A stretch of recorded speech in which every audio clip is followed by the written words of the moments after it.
আসসালামু আলাইকুম। তোমরা সকলে আমাকে বলতেছিলে ভাইয়া যে নার্সিং অ্যাডমিশন টেস্টের জন্য একটা ভিডিও বানান। তো নার্সিং অ্যাডমিশন টেস্ট আসলে বাংলাদেশে এটাকে অনেক ছোটোভাবেই দেখা হয় বলা যায়, বাট বিদেশে অনেক বেশি ডিমান্ড আছে এই সাবজেক্টটার প্রতি। তো চলো আজকে আমরা হচ্ছে নার্সিংয়ের জন্য আদ্যপ্রান্ত যা আছে আমরা জানার চেষ্টা করব। তো চলো শুরু করি। প্রথমে তুমি যখন নার্সিং ভর্তি পরীক্ষা দিতে মানে ভর্তি পরীক্ষা দিবা, তখন তোমাকে প্রথমে ডিসিশনে আসতে হবে, ডিসিশন নিতে হবে যে তুমি আসলে কিসের প্রিপারেশন নিবা। কারণ এই যে নার্সিংয়ের জন্য 3টা ডিভাইডেশন আছে। একটা হচ্ছে তুমি বিএসসি করতে পারো, একটা হচ্ছে তুমি ডিপ্লোমা করতে পারো, আরেকটা হচ্ছে তুমি মিডওয়াইফারি করতে পারো। বলে রাখা ভালো, একজন শিক্ষার্থী শুধুমাত্র একটা সেকশনে আবেদন করতে পারে। তাহলে তার মানে তুমি যদি বিএসসিতে আবেদন করো, তাহলে তুমি ডিপ্লোমাতে করতে পারবে না, বা ডিপ্লোমাতে করতে পারলে মিডওয়াইফারিতে করতে পারবে না। ঠিক আছে? তো চলো হচ্ছে আমরা এখন আমি একটু ডিটেলস আলোচনা করব হচ্ছে যে প্রত্যেকটার কী কী ফিচার আছে আসলে। দেখো, তুমি বিএসসি এক্সাম দেওয়ার জন্য তোমার প্রথম যে কন্ডিশনটা থাকা লাগবে সেটা হচ্ছে তোমার ইন্টারে সায়েন্স থাকা লাগবে। ঠিক আছে? ইন্টারে সায়েন্স থাকা লাগবে। তাহলে তোমার যদি এইচএসসিতে সায়েন্স ব্যাকগ্রাউন্ড থাকে, তাহলে তুমি কেবল বিএসসি পরীক্ষাটা দিতে পারবা। এবং বিএসসি পরীক্ষায় তো সবচাইতে বেশি কম্পিটিশন হয় ডেফিনেটলি, কারণ এটা একটা ভালো ডিগ্রি। তো মানে পুরাটা একটা অনার্স সমমানের ডিগ্রি। সো এজন্য হচ্ছে বিএসসিটা হচ্ছে অনেক বেশি কম্পিটিশন। বিএসসিটা হচ্ছে তোমার কম্পিটিশন অনেক বেশি। কারণ কি? কারণ দেখো, এখন যারা অ্যাডমিশন প্রিপারেশন নিয়েছিলা, মেডিকেল প্রিপারেশন নিয়েছিলা, ভার্সিটি প্রিপারেশন নিয়েছিলা, তো এখন দেখতেছো যে তোমাদের কোথাও হয়নি। তো সেক্ষেত্রে তোমরা এখন চুজ করতেছো নার্সারি। তাহলে তোমরা ডেফিনেটলি যখন তুমি বিএসসিতে আবেদন করবা, তখন দেখবা যে তোমার কম্পিটিশনটা অনেক বেশি। কারণ এখানে বিভিন্ন ক্লাসের মানুষজন আসবে, মেডিকেল ফেরত আসবে, ভার্সিটি ক্যান্ডিডেট যারা হয়নি তারা আসবে, ইঞ্জিনিয়ারিং আসবে, এইভাবে আর কি সব স্তরের মানুষজন বিএসসিতে আসবে। এই জন্য এর কম্পিটিশনটা অনেক বেশি। ঠিক আছে? এবং এই বিএসসি কোর্সটা হচ্ছে একটা 4 বছরের কোর্স। মানে বললাম না যে একটা অনার্স সমমানের কোর্স, তাহলে এটা হচ্ছে একটা 4 বছর সমতুল্য একটা কোর্স। ঠিক আছে? এখন হচ্ছে এখানে সিট আছে মোটামুটি তোমার বলা যায় 1500 মতো সিট আছে। হ্যাঁ, তো 1500 মতো সিট এখানে আছে, সিট। তাহলে এই হচ্ছে বিএসসি নার্সিং। এখন তোমার হচ্ছে যে সরকারি মানে কী বলে, যেটা ডিপ্লোমা, এটা হচ্ছে সরকারি চাকরি করা যায় এর আন্ডারে। এবং এই ডিপ্লোমাটা হচ্ছে তুলনামূলকভাবে একটু সহজ। ঠিক আছে? তো তুলনামূলকভাবে একটু সহজ, এবং এখানে আসলে 3 বছরের একটা কোর্স। ঠিক আছে? এটা হচ্ছে ডিপ্লোমাটা হচ্ছে 3 বছরের একটা কোর্স, বাট বিএসসি হচ্ছে 4 বছরের একটা কোর্স। এখন তোমার যদি দ্রুত চাকরি পাওয়ার ইচ্ছা থাকে, তাহলে তুমি ডেফিনেটলি ডিপ্লোমাটা চুজ করবা, কারণ তুমি 3 বছরে চাকরি পেয়ে যাবা। এখন এখন ঠিক আছে, তো ডিপ্লোমাটা হচ্ছে এর তুলনায় একটু সম্মান কম হবে, স্বাভাবিক। এখন তুমি যদি এখানে আরও 2 বছর তুমি অ্যাড করো, বা পরে যদি তুমি আরও 2 বছর কোর্স করো, তাহলে তুমি আবার বিএসসিতে ব্যাক আসতে পারবা। তো এটা একটু লেন্দি প্রসেস, কেউ আসলে যায়ও না। তো আমি যেটা বোঝাতে চাচ্ছি, ডিপ্লোমাটা এখন কাদের জন্য দিতে পারে, এবং ডিপ্লোমার কোর্সের প্যাটার্নটা হয় হচ্ছে এইচএসসি বেস। ঠিক আছে?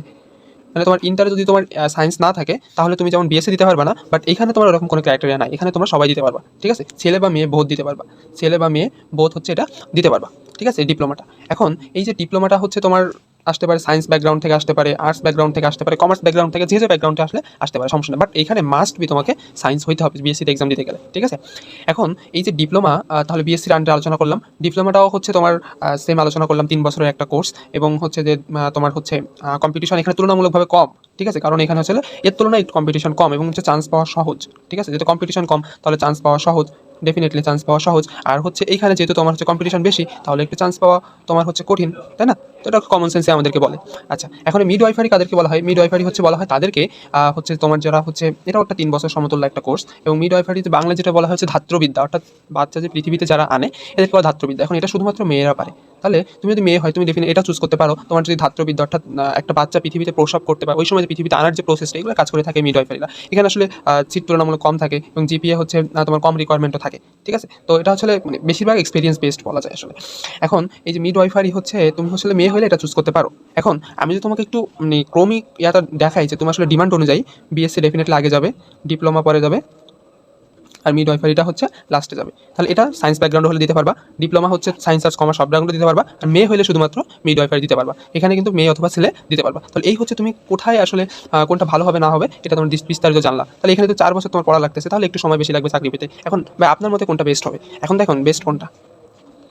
দেখো, তোমার যদি ব্যাকগ্রাউন্ড এমন হয় যে তুমি আসলে সরকারি চাকরি তোমার দ্রুত পাইতে হবে, পরিবেশের মানে পরিবারের অবস্থা খারাপ, আমাকে হচ্ছে দ্রুত চাকরি পাইতে হবে, তো এমন যদি হয় যে দ্রুত চাকরি পাইতে গেলে তুমি হচ্ছে ইজিলি ডিপ্লোমাকে চুজ করতে পারো। আর যদি তোমার হচ্ছে মানে মনে হয় যে আমি অনার্স সমমানের একটা ডিগ্রি করবো, তাহলে হচ্ছে তুমি বিএসসিকে চুজ করতে পারো।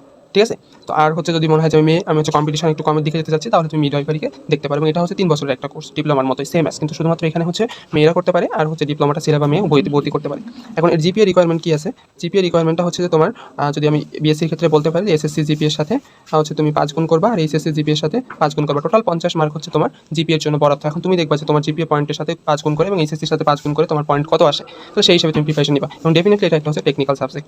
নার্সিং একটা টেকনিক্যাল সাবজেক্টের জন্য একটু সময়ের প্রয়োজন হয়, 4 বছরের সমমেয়াদী অনার্স সমমেয়াদী একটা কোর্স। আচ্ছা, এখন মোটামুটি বুঝে গেলে যে তোমার আসলে কোন দিকে যাওয়া উচিত বা হচ্ছে তুমি কোনটা চুজ করবা। এখন হচ্ছে যে দেখো, এই যে বর্তমানে বিএসসি নার্সিংয়ের বা হচ্ছে হিউজ মানে তোমার হচ্ছে ডিমান্ড বিদেশের দিকে, এরা হচ্ছে তোমাদেরকে স্টুডেন্ট অবস্থায় টাকা দেয় প্রতি মাসে, বুঝছো? এনএসসি মানে নার্সিংয়ের ক্ষেত্রে এরা হচ্ছে প্রতি বছর স্টুডেন্টকে টাকা দেয় বিদেশে, পড়া অবস্থায় টাকা পাচ্ছ। এখন ভাইয়া প্রিপারেশন কীভাবে নিব? তো প্রিপারেশন নেওয়ার জন্য তোমার একটা বুক সিলেকশন করতে হবে।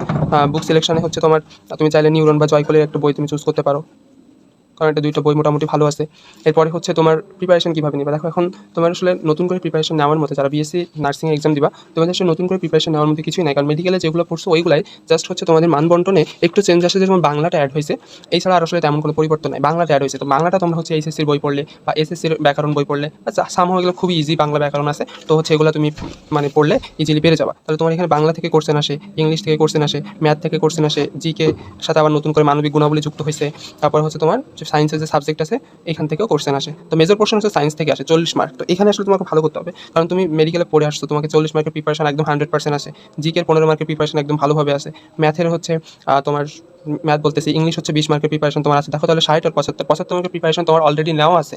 সো এখন এসে তোমাকে জাস্ট হচ্ছে বাংলা আর হচ্ছে ম্যাথের দিকে একটু যেতে হবে। ম্যাথও খুবই ইজিয়েস্ট ম্যাথ আছে, আর বাংলাটা হচ্ছে, তো এর জন্য তুমি আসলে প্রশ্ন ব্যাংকের টপিকগুলো পড়লে, এবং প্রশ্ন ব্যাংকের দেখবা প্রত্যেকটা প্রশ্ন ব্যাংকের নিচে কিছু ব্যাখ্যা দেওয়া থাকে, তো সেই ব্যাখ্যাগুলো তুমি সলভ করলে দেখবা যে একটা ধারণা পেয়ে যাবে যে কোন টাইপের কোশ্চেনগুলো আসতেছে, এবং মোটামুটি ওই প্রশ্ন ব্যাংকটা ভালো করে পড়তে পারলে এই শেষ মুহূর্তে তোমার হচ্ছে চান্স পাওয়ার পসিবিলিটিটা বেড়ে যাবে।